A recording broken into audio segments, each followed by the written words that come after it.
Oh, on y va.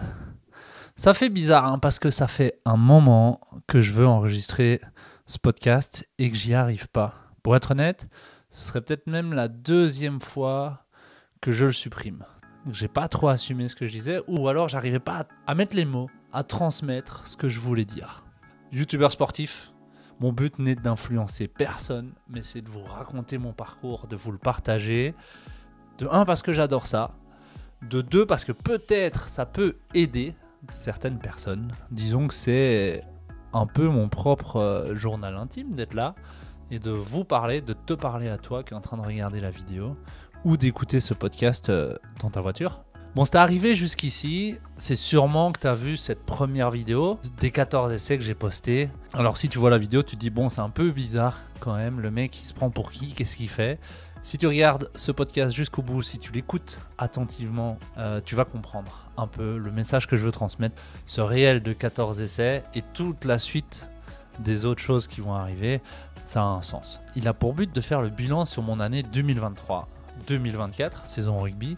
Donc on va tout retracer, certaines choses plus rapidement que d'autres. Si tu me suis depuis un moment et que tu sais déjà la plupart des choses, mais pas tout. Et ça va être ça le plus intéressant justement, c'est de ça qu'on va parler, de ces choses que vous ne savez pas en fait, des choses que je ne montre pas sur les réseaux sociaux. L'année 2023-2024, elle a été difficile. En fait non, je vais commencer autrement. Si toi tu ne me connais pas, moi je vais me représenter une première fois sur ce podcast. Moi c'est Gaspard, je suis préparateur physique depuis 2019, mais surtout sportif de haut niveau dans le rugby à 7 depuis 2013, l'année à laquelle j'ai eu ma première sélection avec l'équipe nationale de rugby à 7 belge. J'en suis au total à 47 tournois. On approche la cinquantaine, si on aura encore plus tard, encore 3. Ce serait pas mal, 50, je pense qu'on n'est pas beaucoup à l'avoir fait en Belgique, sur une dizaine d'années. Et bon, et depuis 2-3 ans sur Belgium Performance, je vous partage mes entraînements et depuis 1 an, je vous partage mon aventure avec un peu plus d'intro, de insights sur les tournois, sur ma vie de tous les jours en tant que sportif. Alors, si tu es là, je veux te dire merci dans un premier temps de me suivre, d'avoir ouvert cette vidéo et je te remercierai encore plus si tu like la vidéo ou si tu la commentes, mais commente-la à la fin et me donner ton avis par rapport à ce que tu en penses. Alors pour 2023, on va pas tout de suite remonter, mais on va revenir sur ce projet, le projet 70 sur 70, le challenge 7's Ready, qui s'est terminé pour moi le 27 mai. Tout d'abord, je félicite les athlètes, on était une dizaine qui ont suivi ce programme et qui ont pour la plupart performé cet été. Bravo à vous les gars, c'était pas si simple, il y avait beaucoup d'entraînement vu que c'était le même entraînement que moi. Et donc le 27 mai, ça se termine ce challenge et c'était pour moi le début du retour des performances, entre guillemets des performances, on s'entend, sur le terrain après des mois de galère. Malheureusement, ces performances, ça n'a pas duré longtemps et ça a duré uniquement, et c'est très difficile de le dire, qu'un mois. En gros, le 30 juin, je me reblesse exactement au même endroit que la dernière blessure à la cheville, enfin au même endroit, au même tournoi, à quelques jours près, je crois, c'est à 1 semaine près. Donc c'est un peu honteux, peut-être pour ça que je l'ai supprimé plusieurs fois, que j'écris ça ou que je le dis, c'est... je me suis reblessé encore une fois, or que je suis préparateur physique, or que je montre tous mes entraînements, or que j'essaye de faire le mieux que je peux pour être en forme, où j'ai fait des choix plutôt difficiles, et mon corps n'a pas tenu. Et on pourrait se dire, et je l'entends, tout ça pour ça, avec un point d'interrogation, un grand, tout ça pour ça. Toutes ces heures d'entraînement, tous ces sacrifices, comme je viens de le dire, toutes ces douleurs physiques, mentales, que ce soit professionnel, les choix professionnels, les choix personnels, qui nous amènent à ça, en fait, 1 mois de performance et une blessure. Et tout le monde aurait le droit de se poser la question, pourquoi il continue, pourquoi il a fait ça? Mais j'ai envie de dire, quand il n'y a pas d'incertitude, il n'y a pas vraiment de fun dans ce qu'on fait. C'est la phrase que j'aime pas la dire, mais elle est vraie. Je me considère, ou je suis considéré peut-être comme un athlète fragile. Malheureusement, je suis toujours blessé. Enfin, toujours blessé, c'est l'image qu'on a de moi. Et ça se comprend. Sur 52 semaines la saison passée, j'ai pratiqué mon sport, pour que je me considère sportif de haut niveau, 6 semaines sur une saison. Donc sur 52 semaines, il y en a 6 seulement où j'ai pu jouer. Le reste du temps, j'ai passé mon temps chez le kiné ou à me préparer. J'ai pas fait les pourcentages, mais c'est pas beaucoup. Comment pouvoir se considérer soi-même en tant que sportif quand on peut même pas s'exprimer sur le terrain plus que sur quelques matchs? Alors je sais, la blessure, elle fait partie de toutes les carrières de sportifs. Il y en a certains qui passent à travers et il y en a d'autres qui ont clairement un abonnement. Et c'est plutôt... c'est très rare ceux qui se blessent jamais. On a tous connu évidemment ce mec, ou il y en a même parmi vous qui sont comme ça, qui ne se blessent jamais, qui passent à travers ça pendant toute leur carrière quasiment. À l'inverse, on en connaît également beaucoup de ces athlètes qu'on peut qualifier de fragiles, qui font tout pour ne pas se blesser, qui font tout pour être en forme, qui mettent en place énormément de choses. Et finalement, ça ne marche pas. C'est pas que ça sert à rien, mais ça ne marche pas. Et je peux vous dire que ce sentiment d'impuissance qu'on peut avoir quand on est ce genre de personne, ce sentiment d'injustice, parce que quand on se compare aux gens qui, eux, ne sont invincibles, disons, ces joueurs invincibles, il y a un opposé qui se crée. Souvent, ces joueurs invincibles, disons, ont la fâcheuse habitude d'être prétentieux par rapport au fait de ne jamais se blesser et d'avoir facilement des paroles difficiles envers ces athlètes fragiles, où on leur dit « Ah, mais toi, t'es toujours blessé, t'es fragile ». Je pense qu'on ne se rend pas assez compte de la puissance et de la force de ce que ça représente, car on n'est jamais maître de ces blessures. On ne les cherche pas. Elles arrivent, elles tombent, elles nous tombent dessus. C'est pas que c'est... Bon, il y a des fois où c'est de la faute de la personne, mais dans pas mal de cas pour ces athlètes-là, c'est pas de leur faute. Et simplement, pensez-y, si vous faites partie de ces invincibles, de garder ce genre de phrase t'es toujours blessé. Parce que souvent, ces athlètes toujours blessés, si c'est des vrais athlètes, donnent énormément pour ne pas l'être. Et on peut pas dire pas de chance. C'est comme ça, c'est le corps qui ne répond pas aux attentes de la personne.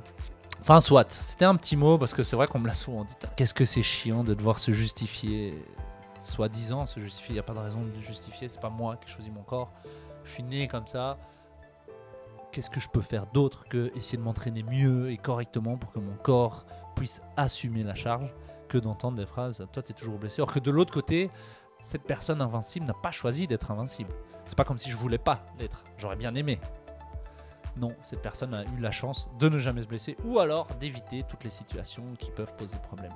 Parce que si on ne s'expose pas, si on ne fait pas les choses avec intensité, il y a beaucoup moins de risques de se blesser évidemment. Mais si on ne s'expose pas et qu'on ne fait pas les choses à haute intensité, il y a beaucoup moins de chances de tirer le meilleur de son corps et de sa performance. Petite conclusion, c'est que je me considère comme un athlète fragile et mon entraînement doit principalement tourner autour de ça. J'arrive à produire énormément d'intensité dans mes entraînements très rapidement, mais j'arrive pas à l'accumuler, à récupérer de ces intensités. Par exemple, récemment, j'ai repris les sauts de ma blessure et j'arrive à sauter en box jump 1m20 et à une jambe 1 mètre directement. Pourtant, je peux le faire que 3-4 fois. Après, je suis démonté, quoi. Et là, j'ai du mal à reprendre les entraînements avec un peu d'intensité où je me sens énormément fatigué, alors qu'on ne fait pas grand-chose par rapport à la demande de ma discipline.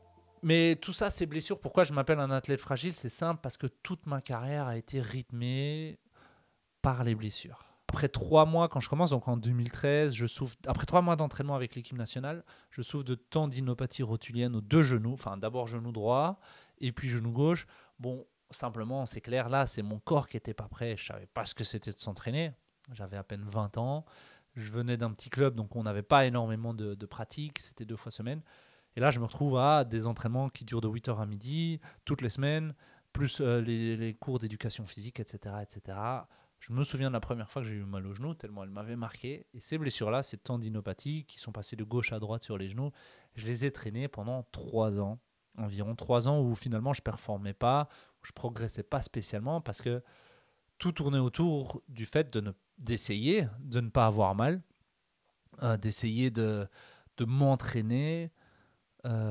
Et chaque entraînement, chaque tournoi en fait ne faisait qu'aggraver les choses. Je ne savais pas ce que c'était une blessure. Ça m'était jamais arrivé. Quand je faisais mes rééducations, après 3 semaines, j'avais plus de douleur. Je retournais à l'entraînement à 100%. Or, c'était une erreur de base, mais je savais pas comment ça fonctionnait. Donc pendant 3 ans, j'ai galéré. J'ai pas pu me développer physiquement, j'ai pas pu développer ma force ni ma vitesse, rien du tout. Le but, c'était de la survie, tout simplement, sur ces tendinopathie. Or que maintenant, je sais comment on règle le problème, je sais ce qu'il faut faire, je sais combien de temps ça prend. D'ailleurs, je vous transmets une règle au niveau des blessures, la plupart du temps, sur type inflammatoire, tendinopathie. C'est d'expérience, je sais pas ce que ça vaut, mais attendez-vous à devoir prendre le double du... Votre récupération va durer le double du temps de votre douleur. Ce que je veux dire par là, si vous avez commencé à avoir mal en février, ça a duré pendant 2 mois, vous avez traîné votre pubalgie pendant 2 mois, à un moment, vous prenez une décision, attendez-vous à 4 mois de rééducation. Je ne dis pas de rééducation où on est à l'arrêt, simplement attendez-vous à 4 mois avant que vous puissiez refaire des très hautes intensités, voire plus hautes que ce que vous faisiez avant ce mois de février. Mais il faut voir les choses sur le long terme et c'est surtout d'en être débarrassé. Si après 6 semaines, vous retournez aux mêmes intensités qu'avant, 100% de chance, surtout quand la blessure a duré 2 mois, que ça reste. 100% de chance que si après 2 mois, vous y allez encore plus fort, ça revient assez vite. Malheureusement, c'est vrai que moi, je m'en suis débarrassé d'une très bonne façon. C'est que en 2017, donc après 3 ans où j'en chie au niveau des genoux, et c'était toujours là, hein, je subis une rupture des ligaments croisés postérieurs, ligament latéral interne et déchirure du ménisque à ma jambe droite. Cette fois-ci, c'est pas une blessure chronique, c'est vraiment quelque chose de beaucoup plus traumatique. Dans un requin, un mec plonge dans mon genou vers la droite et l'autre par au-dessus. Vous imaginez bien, ça fait un bon levier là. Je me souviens du bruit, c'était bien chouette là, tout qui craque. Et bon, après les IRM, etc., ça va très vite. Je me blesse le dimanche, je suis opéré le jeudi. Le lundi, j'avais mon IRM entre les deux. Ligament complètement explosé. Ça veut dire c'est pas juste déchiré, c'était explosé. Donc en gros, il n'existait plus. Et le médecin du comité olympique là, qui décide de m'opérer directement et me poser un ligament synthétique. Synthétique, ça veut dire c'est un bout de plastique, quoi, si vous voulez. Je sais même pas trop c'est quoi. Normalement, les ligaments croisés postérieurs, on n'opère pas parce que c'est pas qu'il n'est pas nécessaire, mais le muscle peut vraiment faire le travail. Contrairement aux croisés antérieurs où c'est un peu plus complexe. Sauf que après 3 ans de tendinopathie, ma jambe, en fait, elle ressemble à rien. Mes quadrilles ressemblent à rien. J'ai pas de force. Je suis pas développé. Et le médecin me dit tout de suite, ça pourrait fonctionner, il y a des gens chez qui ça fonctionne, mais toi, à ton âge, si tu veux continuer à jouer avec ton style de jeu qui est plutôt de la vitesse et de la puissance, avec ton physique longiligne et peu musclé au niveau des jambes, vaut mieux t'opérer. Donc on m'opère, une belle cicatrice qui traverse ma jambe, en S là, et la rééducation est très compliquée. 6 semaines en chaise, où je peux pas poser la jambe, 6 semaines en chaise roulante, à 24 ans, ça pique. 6 semaines en béquille ensuite où je peux légèrement et au final ça me fait 11 mois au total pour revenir et quand je reviens je suis dégueulasse, je suis très très nul, très très mauvais, mais bon ça m'a permis une chose, c'est de construire un corps et de me débarrasser de mes tendinopathies. Oui, j'ai recommencé à zéro, donc juste à marcher et au fur et à mesure après 6 mois, au début j'avais un peu mal au genou et puis c'est passé et depuis j'en ai plus, ou en tout cas je connais mon corps et je sais comment faire pour m'en débarrasser dès qu'elles surviennent.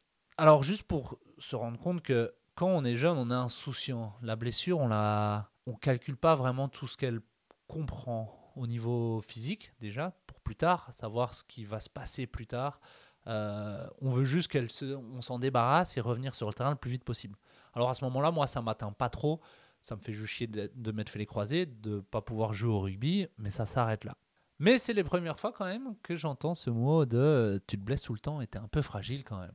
Ensuite, plus rien, peut-être des petites ententes de cheville pendant plusieurs années, même jusqu'à 2021 ou 2022 où j'explose mes perfs parce que j'ai pu m'entraîner, j'ai pu accumuler des années d'entraînement sans me blesser, en continuant à donner le meilleur de moi, si j'ai envie de dire. Et il m'arrive plein de choses, et ma carrière, elle décolle carrément. Ça, je remercie énormément Monaco et Jérémy Icardi qui m'ont donné ma chance de me présenter à ce niveau-là. Et bien sûr, l'équipe nationale de rugby à cette belge aussi, qui reprend un peu de vitalité après quelques années beaucoup plus compliquées de 2017 à 2000. On est remonté à 2020, quelque chose comme ça. J'ai la chance de jouer sur plusieurs continents, je performe, je crois, à ce moment-là, à mon meilleur niveau. En tout cas, celui que j'imagine le plus haut possible pour moi d'atteindre. Et surtout, j'imagine pas que je pourrais encore progresser. J'ai pas la conscience que entre guillemets, tout est possible et que tout peut arriver. Pour moi, dans ma tête, je suis toujours un petit Belge et tout ce qui se passe sera la fin à chaque fois. et jamais rien d'autre ne peut être plus grand que ça. Bon, maintenant, on peut voir que je me suis peut-être trompé. J'ai 28 ans et je suis dans mon pic de forme, là un peu où le physique et l'expérience, elles se croisent. Ça veut dire qu'on a assez de réflexion pour savoir ce qu'il faut faire pour performer et accepter les choses qu'il faut faire qu'on n'aime pas et qu'on n'est pas toujours en accord et dont le corps permet également de réaliser. Et comme je disais, quand on est en pleine possession de ses moyens, il y a une chose à laquelle on ne pense pas, et c'est à la blessure.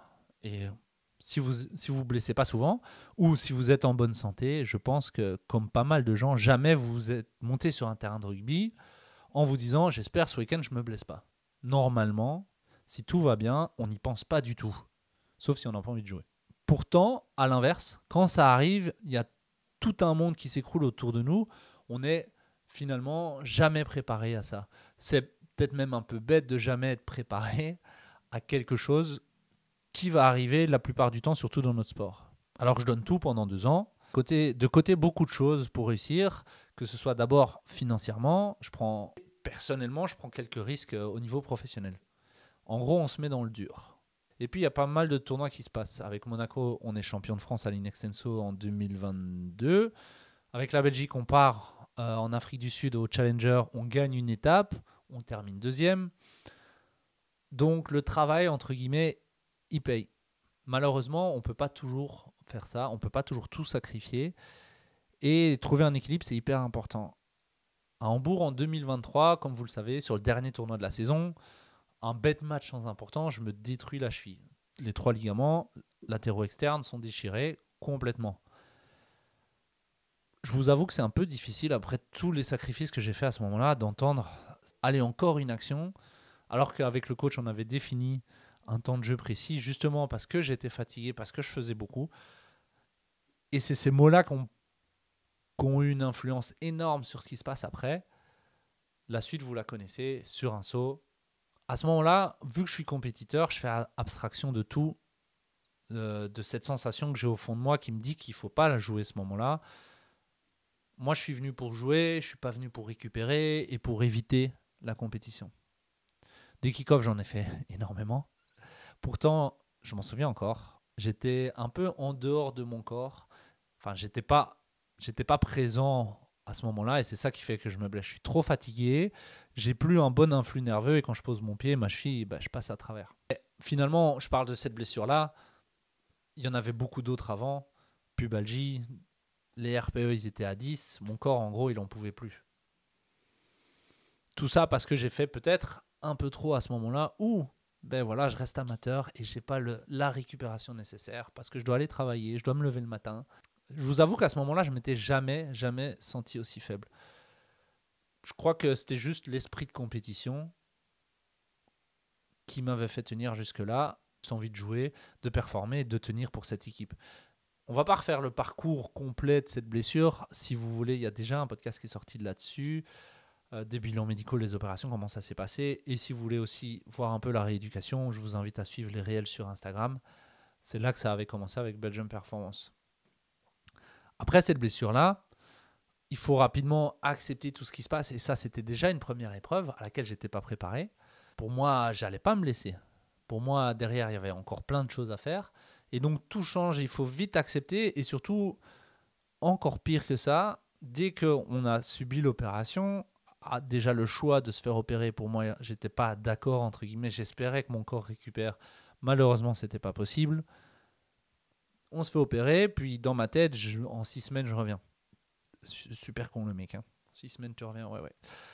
Puis le 31 août, j'ai un appel qui m'invite à aller jouer au Fidji. Encore une fois, je me remets une pression derrière. En fait, quand je pensais, je me suis dit, peut-être il faudrait que je prenne le temps. Il y a autre chose qui est venu. Le destin m'a poussé, me fait un cadeau un peu. Peut-être, je ne sais pas si c'était vraiment un cadeau plus tard. Donc depuis ce moment-là, Belgium Performance, ça devient mon journal intime. Sportif, blessé, fragile, tout ce que vous voulez. C'est aussi également ma phase de retour à la performance. Je vous montre tout, j'essaie un maximum. Je vous montre mon parcours de semaine après semaine. Je prends goût pas mal à la création de contenu et de vidéos. C'est pour ça que j'ai vraiment, je le dis ici, mais j'adorerais pouvoir vivre de ça, car du contenu sportif, j'en ai énormément. Je crois, ma vie est un contenu sportif. de par le fait que je m'entraîne 6-7 fois semaine ou des fois 3 fois quand j'ai pas envie. Et j'aimerais bien le partager et voir ce que ça peut créer. Donc si jamais il y a un monteur vidéo qui veut m'aider sur mes vidéos YouTube, ce serait avec plaisir qu'on puisse travailler ensemble. Et pourquoi pas venir en tournoi avec nous. Je laisse ça là. Au début, j'y crois pas trop. Ça semble un peu surréaliste. Donc j'en parle à personne. Je garde ça pour moi parce que j'ai trop peur de la pression. Gardez ça en tête parce que c'est aussi un truc que je me mets moi-même. Je me mets une pression en interne. J'ai de la motivation, c'est sûr. Mais au fond de moi, il y a quelque chose qui m'ennuie quand même, c'est que je sens à l'intérieur de moi, disons, ça bloque un petit peu. J'avais peur en fait de me montrer mon vrai jour et de pas savoir où j'en étais et de pas réussir. Parce que je pense que la pression de la réussite, elle est énorme chez moi et c'est que je me mets seul. La pression de la performance, elle est assez élevée. Quand j'arrive au Fidji, j'ai fait 4 mois de préparation. Très difficile, je me suis donné à 100%, je me suis beaucoup entraîné seul, ça c'est quelque chose à retenir, j'étais seul quand j'ai fait tout ça. La kiné évidemment, j'étais entouré par mon kiné Simon que je remercie énormément pour cette première partie de rééducation et de retour à la performance. Mais s'entraîner seul quand on a fait un sport co toute sa vie, c'est plutôt compliqué. Alors quand je suis là-bas au Fidji, je crois honnêtement, enfin je le sais, j'étais à 50% de mes performances et de mes capacités physiques. Je m'en rendais pas compte. Donc il y a eu énormément de frustration par rapport à mon tournoi. Le voyage était exceptionnel. D'ailleurs, ce monteur vidéo, si on en trouve un qui est chaud, j'ai beaucoup de contenu au Fidji.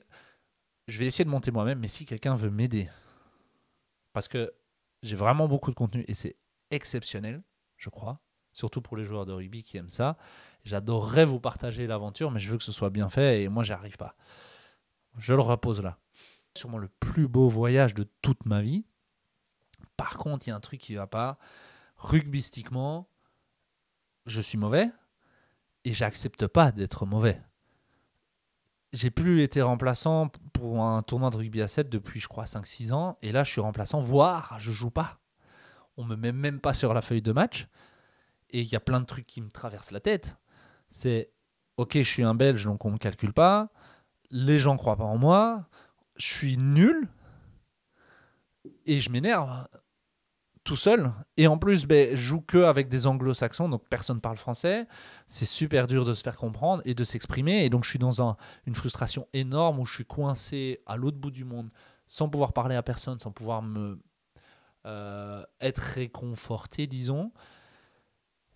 Et là, ça commence à trotter un peu dans ma tête. Et au début, j'étais dans le déni total. Je faisais semblant d'accepter la situation et de la comprendre et de la trouver enrichissante pour moi. Alors qu'en fait, elle m'a juste frustré énormément. Et ce tournoi-là a été un déclencheur de quelque chose sous-jacent qui durait depuis longtemps.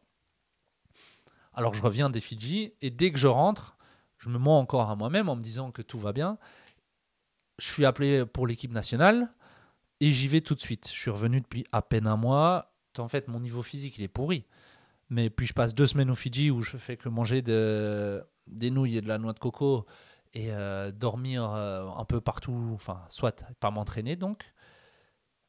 Je rentre en Belgique, c'est la même chose et il y a un peu la déprime où j'ai pas fait de muscu depuis 3 mois. Donc, j'ai plus de niveau physique, j'ai mal partout. Et donc, je vais à ce match, même les matchs en Belgique, j'étais nul.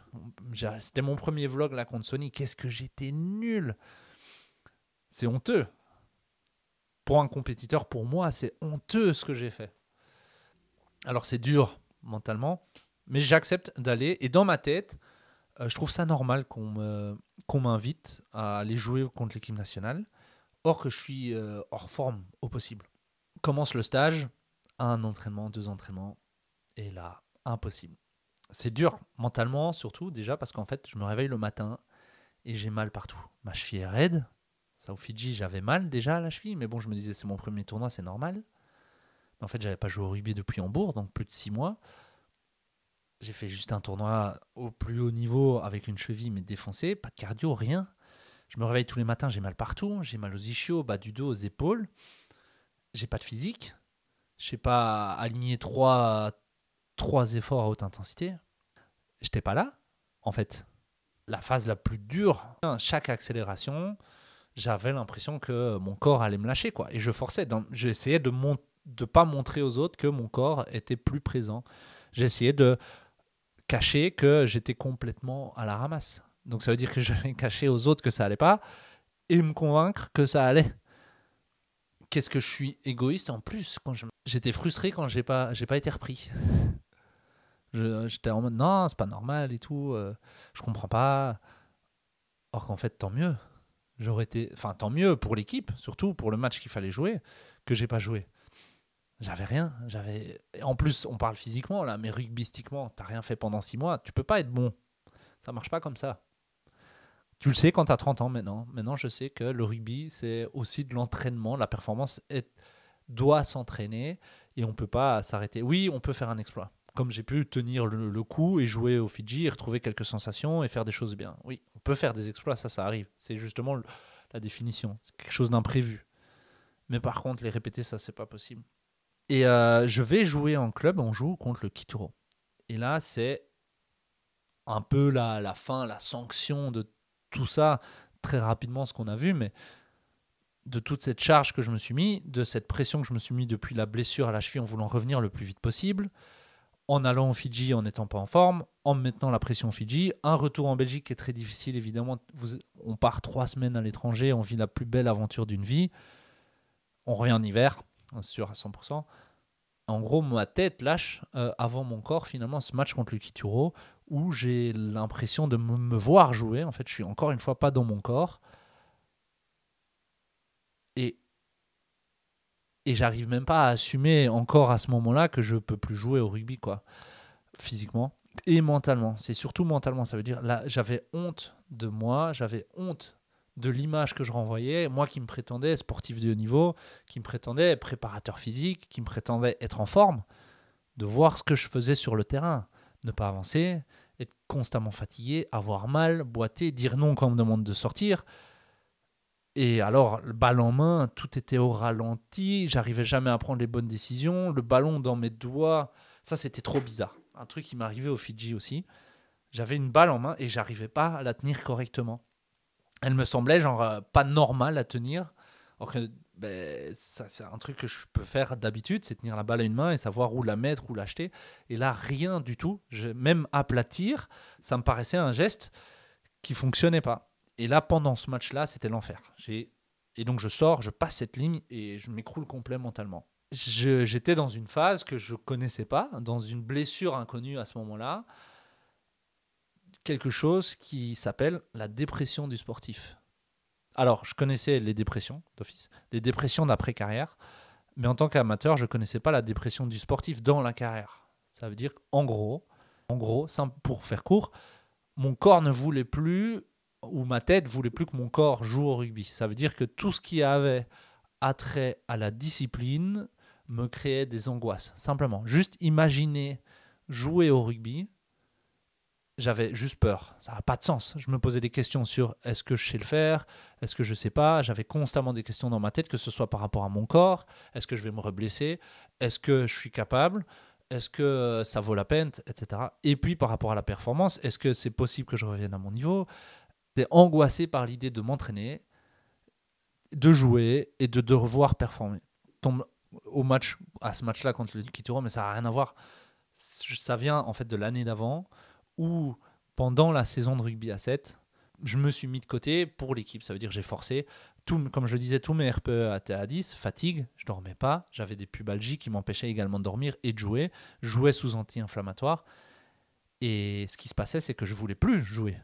Moi, je voulais jouer au rugby, prendre du plaisir. Là, j'en prenais 0, parce qu'il fallait gérer des situations qui n'étaient pas à moi de gérer, en tout cas, et que je subissais cette pression, sauf que je ne le montrais pas, parce que pour moi, le plus important, c'était de performer et que l'équipe nationale, elle performe. Et je me la suis mise jusqu'au dernier moment, jusqu'à la blessure, qui a à ce moment-là, les derniers tournois, European Games, etc., où mon corps lâchait complètement, où j'ai pas su dire stop. Je me souviens me retourner dans mon lit la nuit, à cause de mes adducteurs, c'était un enfer, j'avais tellement mal, donc je dormais pas. Je me réveillais le matin, j'avais pas récupéré, je savais pas m'entraîner, je devais prendre les anti-inflammatoires pour jouer, je devais m'échauffer seul pendant 30 minutes, donc l'image de mon corps était complètement pourrie, elle était complètement biaisée, donc mentalement, savoir que ton corps ne tient pas les performances que tu veux atteindre, c'est très difficile. Avant chaque match, avant de monter, tellement j'étais loin dans cette pression que je m'imposais de devoir performer, de devoir être celui qui... Je me mettais ça tout seul, hein. C'était vraiment parce que je suis trop compétiteur au fond de moi. Je me rappelle, avant certains matchs, j'espérais, c'est con, hein, j'espérais que je me blesse. Je m'imaginais en train de me faire une blessure, peu importe la blessure, je fermais les yeux avant de monter. Et il y a des c'est marrant, hein, parce que il y a des photos de moi avant de monter sur le terrain où j'ai l'air en top confiance. Et je me souviens de ce moment, je vais mettre la photo. Et pourtant, à ce moment-là, je suis en train de me dire, ok, si je me blesse, je dois plus jouer, je dois plus avoir mal au corps, je dois plus avoir cette pression que je me mets, de peur que on n'y arrive pas. Et si on n'y arrive pas, ce sera de ma faute. Et si c'est de ma faute, je vais m'en vouloir. Et moi, je veux qu'on performe au plus haut niveau, donc je veux être à 100%. Et j'arrivais pas, quoi, tu vois, j'arrivais pas à relâcher ce truc. Et ça me bouffait de l'intérieur. Je m'imaginais que je me blessais. Si tu es blessé, tu sors de là, tu n'as plus besoin de jouer, tu dois plus rien faire, tu rentres chez toi, tu vas t'asseoir, tu es tranquille. Après, quand on était sur le terrain, c'était une autre histoire, on jouait et j'avais aucun problème avec ça. Pas stressé par l'enjeu, pas stressé par les matchs, pas stressé par les gens que j'avais en face de moi. Mais je me mettais une pression tellement énorme, finalement, que même lorsque j'en pouvais plus, avant cette blessure, lorsqu'on m'a demandé est-ce que tu veux jouer, évidemment, moi je suis venu pour jouer, pas pour récupérer. Jamais je montrerai au reste de l'équipe que je ne veux pas jouer, que je suis un joueur où on doit faire attention pour qu'il puisse performer, qu'on doit mettre dans un cocon. Et cette pression, elle vient de moi, elle vient de plein d'autres choses externes que j'ai pas pu gérer à ce moment-là. Peut-être un jour j'en parlerai. La blessure, elle arrivait, sauf que ça aurait pu être mon échappatoire. Sauf que 6 semaines après, j'ai cette invitation au Fidji. Et donc, je me remets une pression personnelle de revenir le plus vite possible en montrant que je suis quelqu'un de fort, que comment je reste motivé, en fait, je suis tout le temps motivé, j'ai jamais mal. Même si j'ai mal, je continue à travailler.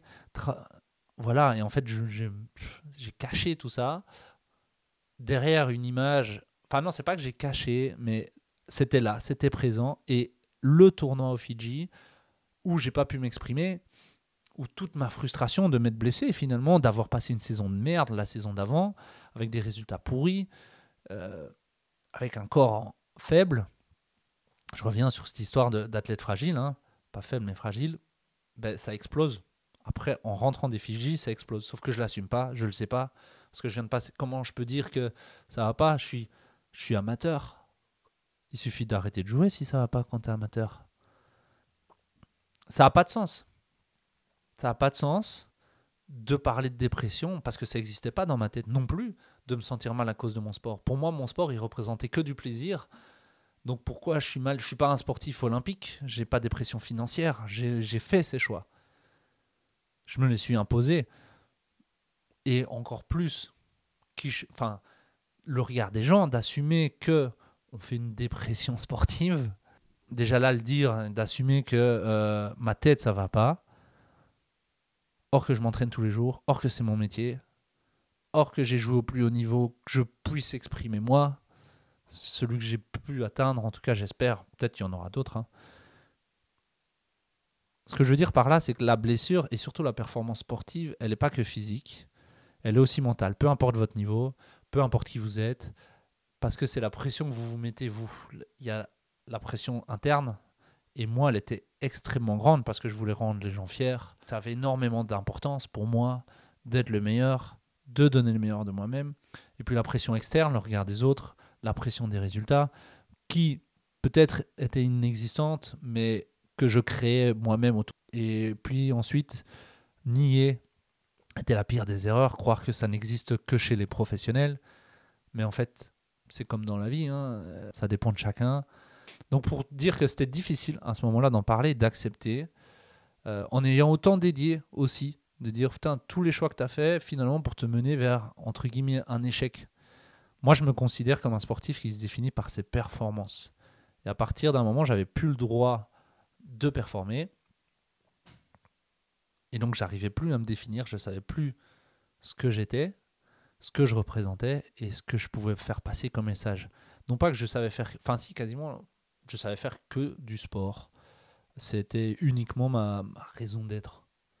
Bien sûr, il n'y avait pas que ça, mais ça, il faut l'apprendre. Quand ça te tombe dessus, tu ne le contrôles pas de toute façon. Je suis juste un joueur de rugby. Quel est l'intérêt de se sentir mal? Donc c'est pas vrai, je me sens pas mal, je suis juste peut-être un peu triste ou quoi, tu vois. C'est une chance finalement que j'ai de jouer au rugby. Donc pourquoi ça me met dans ces états-là? Tout ça, j'ai toujours pas les réponses finalement à tout ça. Je sais même pas. Peut-être je commence à savoir d'où ça vient et comment la gérer. Peut-être je dois encore bosser là-dessus. Avant, j'aurais pas cru qu'on pouvait être blessé mentalement. Et je suis même certain que parmi vous, il y en a beaucoup. Il y en a certains. Non, il y en a certains parmi vous qui vivent peut-être le même genre de situation, qui l'ont peut-être vécu et qui ont nié, qui ont mis ça de côté. Mais la performance, et plus on monte dans le niveau, elle va dépendre énormément de l'équilibre que vous trouvez entre votre corps et votre tête. Et votre tête avec tout le reste. Et moi, je ne l'ai pas trouvé à ce moment-là.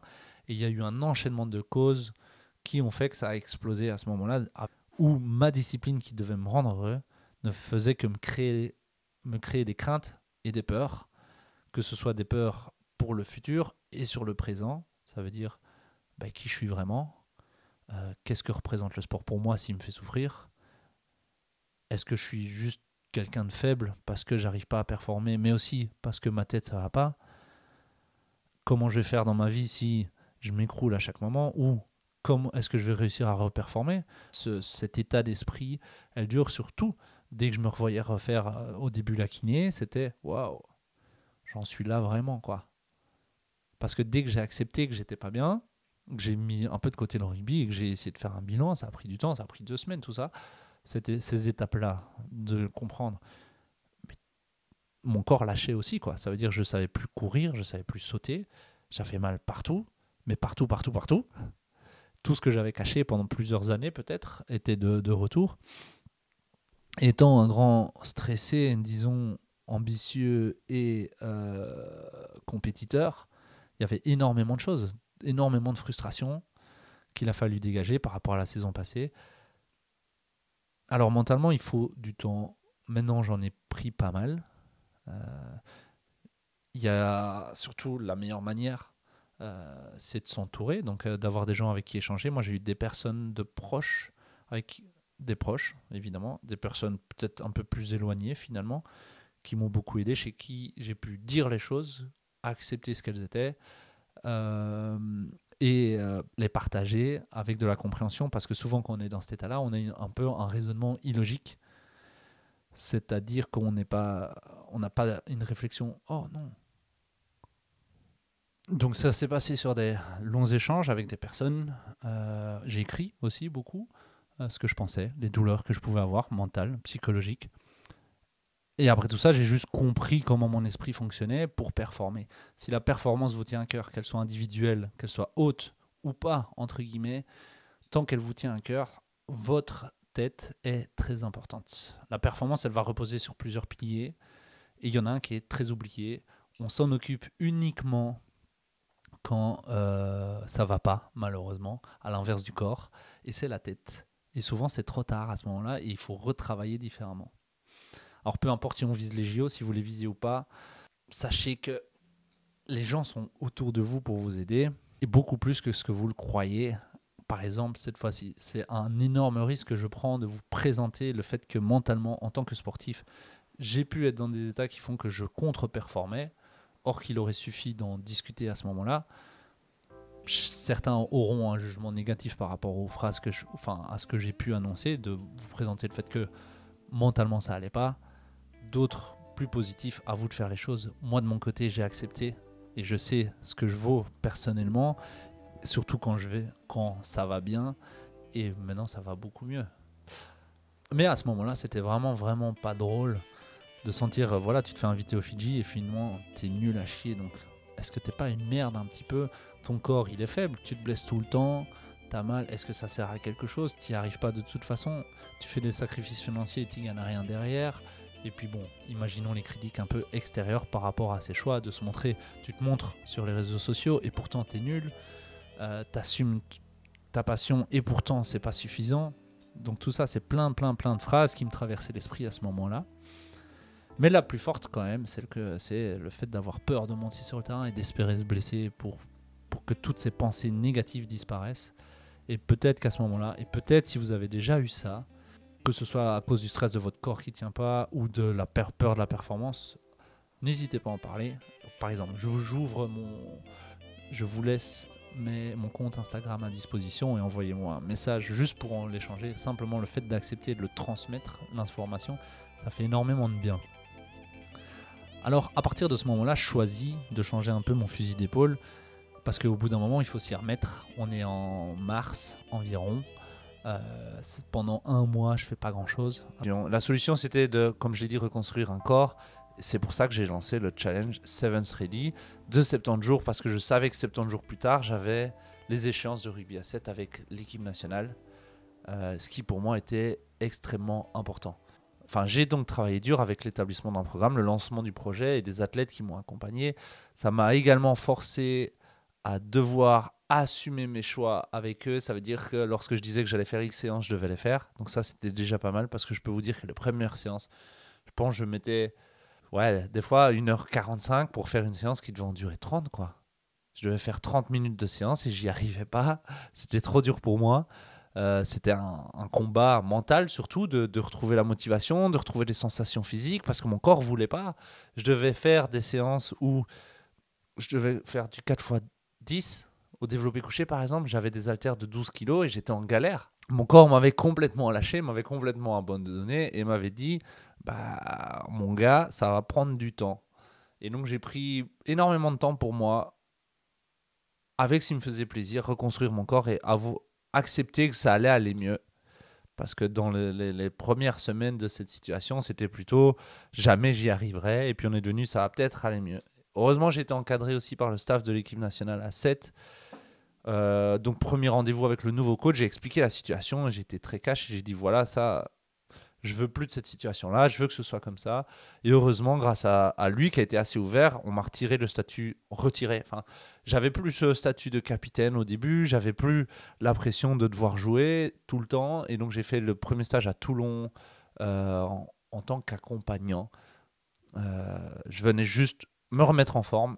Et je peux vous dire que c'était dur, même si j'avais déjà fait, je crois, 4-5 semaines d'entraînement. La première séance de VMA là-bas, je me suis juste battu avec moi-même. J'étais en mode survie totale. D'où la deuxième séance que je vous ai postée, la L-Session. Là, je voulais me prouver dans ma tête, me dire putain, je suis capable de plus parce que la veille, j'ai subi quoi. En mode survie, ça veut dire les vitesses de VMA, je crois que j'étais à 15. J'arrivais pas à tenir. Et c'était dur, non pas parce que je poussais mon corps, mais parce que mon corps ne voulait pas. Parce que j'arrivais pas encore. Et donc, c'est bizarre parce que donc dans ce projet, j'essaye de me construire mon corps, d'accepter que ça va aller mieux. Donc je dois m'imposer une discipline parce que c'est la discipline qui va me faire aller mieux. Il n'y a rien d'autre. Même si, effectivement, j'ai appris à échanger avec certaines personnes. Il y a certaines personnes à qui je pouvais me confier, qui m'écoutaient énormément. Et pour moi, c'est ça qui a été le plus fort. C'est ces personnes-là qui s'en sont peut-être pas rendues compte. Qu'on soit proche ou pas, il y a toujours eu des échanges qui m'ont été bénéfiques, certains plus que d'autres particulièrement. Je garderai ceux-là pour moi, évidemment, parce qu'ils me servent toujours. Mais je les remercie, ceux qui m'ont écouté à ce moment-là. Je vous remercie énormément, parce que c'était un soutien inconsidérable pour moi. Progressivement, et c'est une chance, parce que je pense que tout le monde n'a pas cette chance-là d'être accompagné de la manière dont je l'ai été, que ce soit physiquement ou mentalement par des gens autour de soi, être à l'écoute et d'avoir un encadrement de telle qualité. Après ça, arrive donc le moment où le challenge touche à sa fin, des performances sportives, et on arrive à ce premier tournoi, donc le tournoi avec les 7F, où c'est un des tournois, je pense que je suis vraiment dégueulasse à ce tournoi-là, physiquement. Rugbystiquement, je me souviens du premier match, je crois j'ai un sprint à faire, ce qui est donc ma force de sprinter, et j'explose, je passe même pas, j'explose complet physiquement et je me retrouve ensuite à galérer pendant 10 minutes après le match, mais vraiment galérer, ça veut dire je récupère pas, et la vitesse max atteinte était de, je crois, 31 km/h, et j'ai explosé complet, quoi. J'étais comme si j'avais fait un sprint de 300 mètres en un temps record, or que j'étais que à du 31. Donc ces moments-là c'était un peu complexe. Et donc j'ai pas été bon rugbystiquement. Mais voilà, la performance sportive, elle s'entraîne également. Le sport s'entraîne, la performance s'entraîne. Donc il n'y a pas que le côté physique. Il faut pouvoir réguler tout ce qu'il y a sur le terrain individuellement. On peut pas être bon comme ça. Effectivement, même si je dois entraîner mon corps, je dois entraîner mes sens au jeu, mon sens du jeu. Et je l'avais plus du tout. Donc je suis un peu déçu de ma performance. C'était un bon tournoi quand même. C'est une finale contre la Nouvelle-Zélande qui est perdue, qui est très dure. Mais c'est comme ça, c'est le début de la saison. J'espère amener plus à cette équipe la prochaine fois que je joue avec elle. On enchaîne ensuite avec Agno, reprise avec l'équipe nationale, où là, je participe, je joue ce tournoi, parce que c'est vrai que Toulon, j'avais pas joué. C'était dur aussi de voir les mecs de l'autre côté, parce que ma manière de m'identifier en tant que sportif, c'est de jouer et de performer, et donc voir les autres sans réellement pouvoir les aider, parce que j'ai pas encore cette situation, cette qualité de transmettre ce que j'ai. Pour le moment, je suis toujours dans l'expression de mes qualités et pas encore la transmission de mes connaissances, du jeu, disons. Donc là, c'était un moment plutôt difficile. Et voilà. Et donc on est à Agno et là c'est un tournoi qui se passe bien dans les conditions plutôt difficiles. Hein. Il pleut tout le temps, donc c'est pas très très seven tout ce qui se passe. Mais le taf est fait et on part à Makarska en Croatie, qui sera donc vraiment ce moment final que j'attendais depuis les 70 jours, depuis le moment où j'ai arrêté de jouer, où j'ai pris la décision de plus jouer en club pour me concentrer sur moi, où j'ai fait tout ce travail sur moi-même physiquement. C'est pour savoir, est-ce que toutes ces heures de travail vont enfin payer? Est-ce que cette phrase « tout ça pour ça » a du sens ou pas? Et finalement oui, parce que notre première journée est fantastique. On bat l'Espagne et la Grande-Bretagne. Notre deuxième journée, on bat la Lituanie. Elle est en demi-teinte, entre guillemets. On bat la Lituanie, donc on termine premier de poule, premier du championnat. Enfin, des sorties de poule. On joue la Géorgie et malheureusement, contre la Géorgie, on s'écroule complet. On n'arrive pas, en fait, à passer ce cap de battre une équipe moyenne pour le moment. Moyenne, disons, qui est à notre niveau. Hein. On est moyen aussi, hein, la Belgique. Plutôt même mauvais dernièrement. Et là, derrière, on s'écroule complètement et on perd nos 3 matchs suivants. Individuellement, si je dois me concentrer sur ma performance en dehors du collectif, le collectif, passons au collectif, cette défaite face à la Géorgie fait qu'on n'ira pas au Challenger, on s'en doute, en moins d'un exploit qui n'arrivera pas. On s'écroule mentalement parce qu'on a perdu ce match qui pour nous représentait énormément, mais finalement on s'entraîne seulement depuis, on a fait 2 entraînements avec le nouveau coach, donc on ne peut pas s'attendre à des surprises. On a encore énormément de choses à apprendre et c'est cette saison qu'on va les apprendre, la saison du 24-25. Mais revenons à Makarska et individuellement, j'ai joué les 6 matchs. J'ai pu vaincre la peur de me reblesser. J'avais plus de pensées négatives sur les 3 premiers matchs en tout cas. Lorsque je jouais, j'avais plus aucune pression. J'étais dans cet état, un peu cet état de flow. L'état de flow, c'est très dur à définir, mais c'est ce truc où tout est simple. Tout paraît simple, tout paraît facile, tout ce que tu entreprends fonctionne. Et moi, j'étais dans cet état-là. 70 jours de préparation, aussi durs qu'elles ont pu être, s'exprimaient ce jour-là pour moi. Au total, sur le tournoi, je pense que j'étais à 8 essais ou à 6 essais, ce qui est vraiment pas mal pour une reprise à ce niveau-là, où je performais énormément. Ma vitesse max, qui est un indicateur de performance pour moi, je pense que je suis à 35, même le dernier jour, j'arrive à monter à 35,5. C'est pas non plus exceptionnel du tout, mais en tant qu'ailier, en tant que sprinter, ça représente quelque chose. Je marque pas mal d'essais. Et alors, marquer des essais, finalement, oui, c'est être sur le devant de la scène, comme on peut l'imaginer, mais enfin, à ce niveau-là, chacun a son rôle à jouer.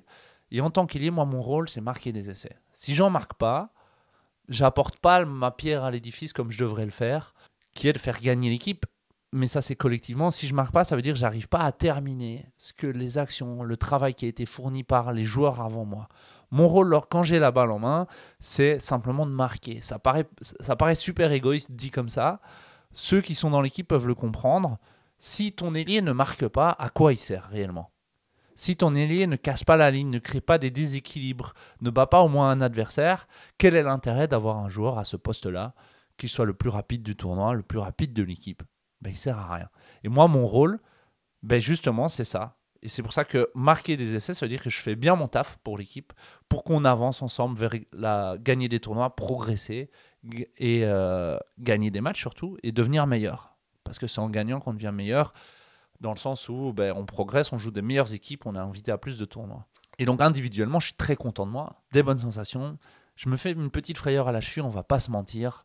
En gros, je répète des adhérences et ça, c'est pas cool, ça fait bien mal, ça fait peur parce que j'ai vraiment cru que c'était de retour. Je m'étais refait la cheville à ce moment-là. Finalement, j'ai joué avec un tape et quelques antidouleurs et c'est passé. Et j'ai pu enchaîner les efforts, je me sentais vraiment bien physiquement. Malheureusement, il y a ce match contre la Géorgie. Après la Géorgie, j'avoue que j'ai eu ces pensées négatives la nuit après le match où je me disais, putain, en fait, j'ai beau faire tout ça et je ne suis pas capable de faire gagner mon équipe. Je ne suis pas capable d'assumer dans les moments difficiles, de jouer. Je ne suis pas capable d'être le meilleur parce que dans ma tête, moi, je veux juste être le meilleur. Même si tout ce que j'ai parcouru, tout ce que j'ai fait jusque-là est force de travail et d'exemplarité, c'est pas assez encore. Pour moi, c'est pas assez de pouvoir jouer à ce niveau-là. Je veux encore plus et je veux qu'on gagne des matchs et je veux faire partie de ça et je veux réussir à faire avancer mon équipe et être partisan de nos progrès. Et j'y arrive pas. J'arrive pas. Or, ça n'a pas de sens, hein. On va se le dire. D'autres me diront, tu peux pas tout faire tout seul. Nanana. Et je sais. Je sais. Et tu peux pas toujours être le meilleur. Tu peux pas vouloir toujours être le meilleur.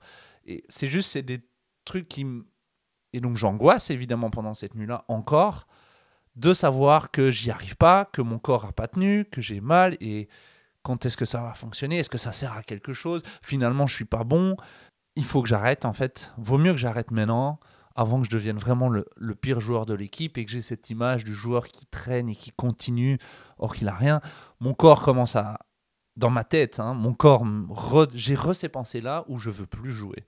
Finalement, heureusement, j'ai pu discuter avec le coach pour qui c'est des pensées qui ne sont pas objectives. C'est juste des mauvaises pensées qui viennent polluer en fait et remplir ma tête comme elle l'était comme je l'ai eu cet hiver. Et on termine le tournoi, non pas sur une bonne note, finalement. On perd les 2 derniers matchs, on perd contre le Portugal, on repère contre la Grande-Bretagne qu'on avait battu le premier jour. Donc c'est pas un bon tournoi, c'est un tournoi 50-50. Individuellement, il a été 8 sur 10. Donc j'ai marqué beaucoup d'essais, c'est bien. J'ai pu jouer tous mes matchs, c'est bien. Mais je suis un peu retombé dans mes défauts où j'ai eu ces pensées négatives. Dès que je contre-performais ou que je n'arrivais pas à performer comme je l'aimerais, sauf qu'en fait, je n'ai pas défini ma performance. Ça veut dire que je n'ai pas réellement d'objectif. Je veux juste que tous mes matchs soient des 10 sur 10. Que tous mes matchs, je marque le plus d'essais possible, que tous mes matchs, je sois le plus rapide, que tous mes matchs, je joue les 14 minutes et plus. Et en fait, ne pas me donner de limite à atteindre, ça a peut-être été une erreur à ce moment-là pour essayer d'objectiver ce que j'étais en train de faire. Et quand on regarde en arrière, 3 mois plus tôt, je ne savais même pas jouer un match en Belgique, je ne savais même pas rentrer dans une salle de muscu, ni courir finalement avec ma cheville parce que mon corps m'avait complètement lâché à cause de ma tête. Ma tête s'était écroulée et donc mon corps aussi, j'avais des douleurs tous les jours. Donc marcher me faisait mal, coacher en salle me faisait mal. Et là, j'arrive finalement à jouer à un tournoi de rugby à 7. Donc finalement, bon tournoi. Passe les 2 semaines et on va à Hambourg. 2 semaines où c'est un peu en demi-teinte parce qu'il y a quand même cette pression de l'échec contre la Géorgie qui fait que je sais qu'on n'ira pas en Challenger et dans ma tête, c'était vraiment l'objectif numéro 1 d'aller en Challenger. Et donc, je me souviens d'une fois d'être au Basic Fit et j'arrivais pas trop à me reconcentrer. J'étais mauvais à la salle, ça allait pas. Et je me suis dit, j'ai envoyé un message au joueur en disant, soit on continue à être abattu comme je me sentais abattu, avec peu d'énergie, soit on se réveille et on y retourne. Et même si c'est un exploit qu'il faudra qu'on fasse, faisons-le. Et donc on repart à Hambourg en sachant qu'on doit vraiment faire un gros tournoi.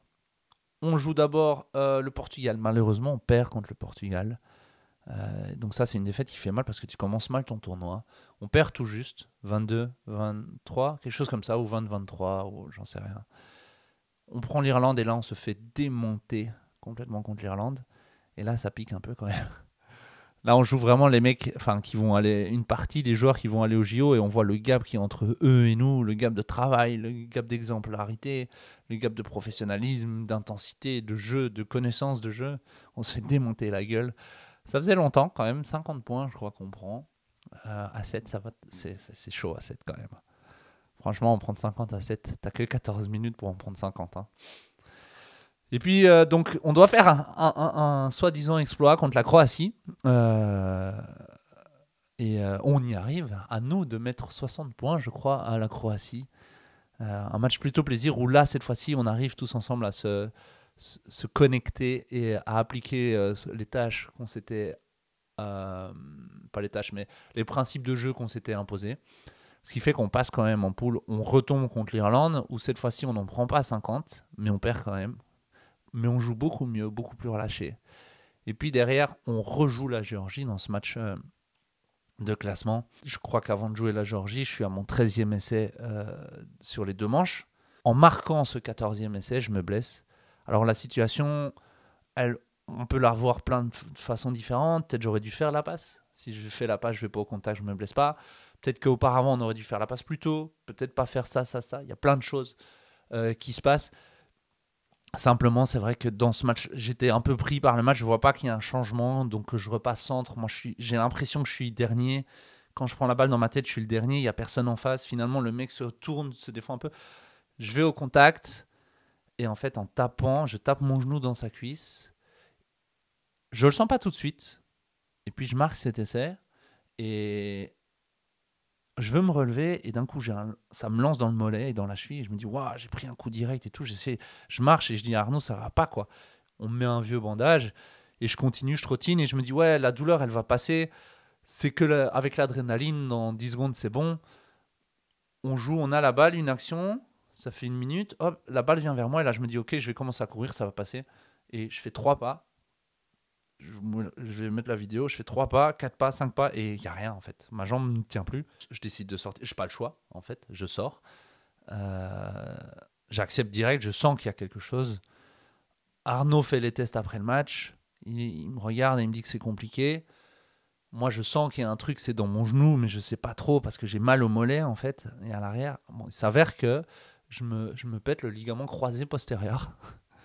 1 an exactement après ma blessure à la cheville sur le même terrain, hein, au même tournoi, à 1 semaine près, sur ce contact, mon ligament croisé postérieur, incassable à ce moment-là, explose complètement. Je me le déchire. Alors, on fait une IRM quand je rentre lundi. Ça, c'est l'avantage d'être sportif de niveau. C'est quand même génial. J'ai une IRM assez vite. Et alors, 3 avis médicaux différents. Le médecin qui m'a opéré il y a 7 ans me dit il n'y a rien, c'est pas déchiré, c'est peut-être un peu distendu, mais impossible qu'il ait cassé. Le médecin que j'ai vu, lui, me dit, il n'était pas certain, donc c'est dur. Il me dit, ouais, c'est déchiré, mais pas totalement, mais c'est pas top. Et il y en a un, il me dit, c'est complètement rompu. Donc j'ai 3 avis qui ne m'indiquent nulle part sur cette blessure. Et donc, depuis ce jour-là, depuis ce mois de juin, le 29 juin, je crois, ma vie de sportif est rythmée par le peut-être.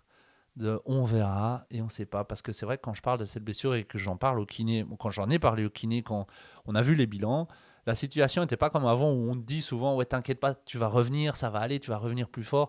Là, c'est peut-être que je vais revenir et peut-être que je vais pas revenir, dans le sens où on espère que mon ligament va se suturer. Ça, c'était une question parce que c'est un ligament synthétique.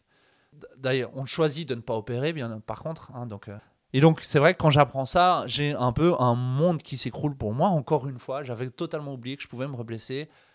Et autre part, pas de chance, peut-être 10 centimètres plus bas. Peut-être je fais la passe, peut-être ça n'arrive pas. Je peux vous dire que la nuit, je l'ai passée seul. Et c'était très, très dur.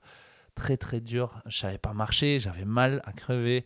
Même aller pisser, c'était compliqué. Et donc, là, j'en peux plus, quoi.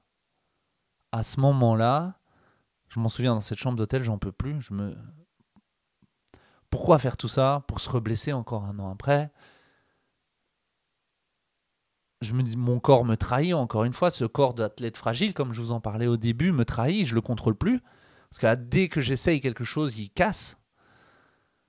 Alors peut-être j'ai trop fait. On pourrait dire que j'ai trop fait, mais ça c'est facile à dire. Si j'avais pas assez fait, j'aurais pas pu savoir que j'avais trop fait, ce genre de choses. J'ai plus le contrôle de rien à ce moment-là. Et c'est très dur à accepter. Finalement, il y a ces phrases-là. Pourquoi moi? Qu'est-ce que j'ai fait? Euh, Qu'est-ce qui va se passer ensuite? Parce que quand j'ai accepté que j'étais blessé, c'est pas arrivé tout de suite, hein. Il faut parler du futur. Et quand je suis en discussion avec les kinés et les médecins, le futur, il n'est pas très glorieux. On ne sait pas trop où on va aller. On ne sait pas trop ce qui va se passer, ni comment ça va se passer. On est dans l'incertitude constante. Alors encore une fois, cette fois-ci, j'ai pris un peu plus de temps. Je suis parti en Amérique du Sud avec l'équipe nationale à 15 dans le but de peut-être ne pas directement être confronté face à cette blessure et d'être dans un meilleur encadrement. Donc j'ai passé les 3 semaines avec eux à faire principalement ma rééducation. Et je rate une nouvelle fois le Super 7 avec Monaco. Le Super 7, il a une saveur particulière pour moi parce que c'est le tournoi qui m'a permis d'exploser aux yeux du monde, entre guillemets, de pouvoir montrer la valeur, ce que je valais un peu dans le rugby à 7, qui m'a offert les Fidji et plein d'autres tournois. Il me tient à cœur. Puis un mois ici en Belgique où le retour évidemment était difficile. La réalité m'a rattrapé, mais je sais pas réellement des douleurs, mais mon genou ne tient plus comme avant. Clairement, il y a une laxité passive. Quand on est sur de l'actif, ça va. Je commence à avoir envie de m'entraîner. Je commence à accepter que mon corps sera plus jamais le même, à également me préparer au cas où plus jamais je ne pourrai jouer, ou en tout cas au niveau que j'ai voulu. Et c'est vrai, quand on a joué à un certain niveau, c'est très dur d'accepter de jouer à un plus bas d'une manière différente. Pour le moment, je crois que je ne suis pas prêt à accepter ça. Je vais devoir prendre plus de temps que prévu pour essayer, pour me donner la chance d'essayer. Donc ici, dans 2-3 semaines, on doit reprendre la course. Mi-septembre, fin septembre. Ça fera 3 mois. Et puis on voit ce qui se passe. Et c'est ça qui est assez complexe, c'est qu'on n'a pas une date. C'est que si dans 3 semaines on essaye, ça va pas, on revient un peu en arrière, on fait du renfort. On fait de la muscu. Et si ça va pas, on attend un peu, on recommence. Et puis là, si ça va pas, d'ici 4-5 mois, il faudra prendre une décision à ce moment-là de ce que je veux. Et donc, cette vidéo des 14 essais qui est postée, ce lien que j'ai avec le fait de marquer des essais, n'est pas simplement le lien de pouvoir montrer sur les réseaux sociaux que je marque et donc que je suis fort. Pour moi, c'était ma manière à moi de montrer la manière dont je peux m'exprimer et de valider le travail que j'avais fourni. Si j'avais été un autre poste, ça aurait pu être autre chose. Si j'avais été un autre joueur, ça aurait pu être autre chose. Je voulais simplement pouvoir me féliciter du travail que j'avais fait, que ce soit mental et physique, des qualités que je pouvais exprimer, le niveau que j'avais pu avoir, ou que j'ai eu, ou que j'ai peut-être encore. Et maintenant, comme quelqu'un me l'a dit, il faut pouvoir être fier de ça. Et moi, j'en suis très fier d'avoir été élu meilleur parmi les meilleurs joueurs d'Europe et d'être le meilleur marqueur d'Europe sur cette saison, dans des conditions aussi difficiles, dans mes conditions. Et donc, j'en suis très fier, je suis très content de le dire. Par contre, maintenant que c'est fait, on se tape sur l'épaule, on se félicite et on retourne au travail pour la suite. Parce que je pense qu'après tout ça, on pourrait se poser la question, est-ce que tu vas arrêter de jouer si ça va pas? Et pour être tout à fait honnête, je ne me vois pas arrêter de jouer. Non pas parce que je ne sais pas quoi faire d'autre, simplement parce que je me définis plus uniquement comme sportif, mais comme quelqu'un à part entière qui aime ce sport, qui aime la compétition, qui aime le haut niveau et qui aime la performance. Avant, j'aurais pas su quoi faire d'autre. J'aurais dit, ouais, non, je sais pas quoi faire. Je fais que ça, donc je dois continuer. Mais en fait, non, je suis quelqu'un qui est plutôt résilient dans ça et je veux montrer que je suis capable. Je veux me montrer à moi-même, montrer aux gens également, parce que je vous montre sur les réseaux, que je suis capable de revenir. Que c'est une épreuve, encore une fois. Malheureusement, je ne sais pas si on peut dire une épreuve négative, mais c'est une épreuve à laquelle je fais face et j'ai envie de faire face. et d'apprendre certaines choses, de voir jusqu'où je peux aller. Je pense que j'ai pas terminé. Je suis pas uniquement un grand sportif, comme d'autres peuvent me percevoir, même si ça fait partie intégrante de ma vie, parce que je veux encore faire des exploits, je veux encore ressentir ces sensations que je peux avoir grâce au rugby à 7 qui sont indéfinissables selon moi. Je ne pourrais jamais vous transmettre à travers une vidéo ou à travers un podcast ce que je ressens lors des tournois. Avec cette équipe, je revive des moments avec cette équipe qui est peut-être ma seconde ou troisième famille, j'en sais rien. Cette équipe nationale avec ces mecs qui sont là, qui me font vivre des moments inoubliables. Et tant que mon corps, parce qu'on me le demande souvent, tant que mon corps, hein, on l'entend bien, et que ma tête, on a encore envie, il faut le faire. Je ne me donnerai pas de limite d'autres que celle-ci. Je pense que l'accomplissement personnel, il passe souvent par des grosses difficultés, comme celles que je peux affronter en tant que sportif. Je vais vous dire, moi, c'est Gaspard et je suis un athlète fragile. Fragile, mais pas faible. Faible voudrait dire que j'ai du mal à affronter les choses et que je n'y arrive pas, que je faiblis face à la difficulté. C'est l'inverse, c'est fragile, ça veut dire que je dois apprendre à me connaître mon corps, à savoir la manière dont il fonctionne, qu'il est capable de certaines choses, mais aussi qu'il n'est pas capable de tout faire.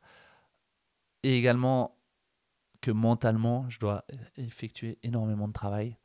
Mais c'est pas pour ça que j'ai peur. Que j'ai peur et que j'arrêterai d'avancer parce que je prends énormément de plaisir dans ce que je fais. Alors pour terminer cette vidéo, je tenais à vous remercier d'avoir regardé jusque-là. J'espère d'avoir fait mon feedback 2023-2024 correctement, même si elle était plutôt longue et que ça vous a servi. Si vous êtes dans le cas où vous avez des difficultés, que ce soit physiquement ou mentalement, vous cherchez du soutien. C'est toujours quelque chose à faire parce que moi, j'y ai pas pensé à ce moment-là et je ne l'ai pas fait. J'ai cru que j'étais invincible mentalement et que tout allait bien aller si je forçais.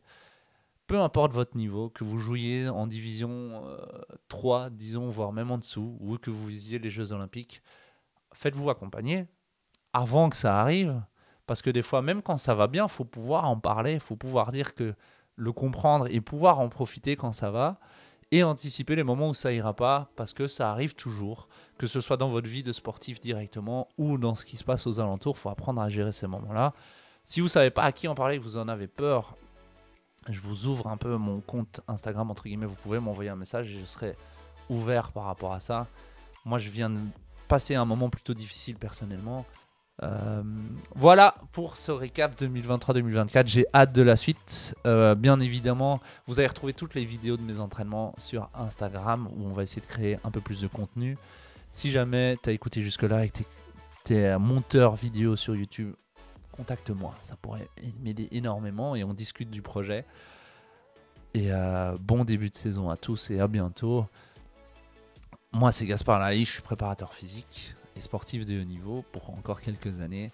Malheureusement, je suis un peu un athlète fragile, donc je dois m'entraîner beaucoup et différemment que pour pouvoir survivre dans le monde du sport et de la compétition. Et je vous dis à bientôt. Ciao.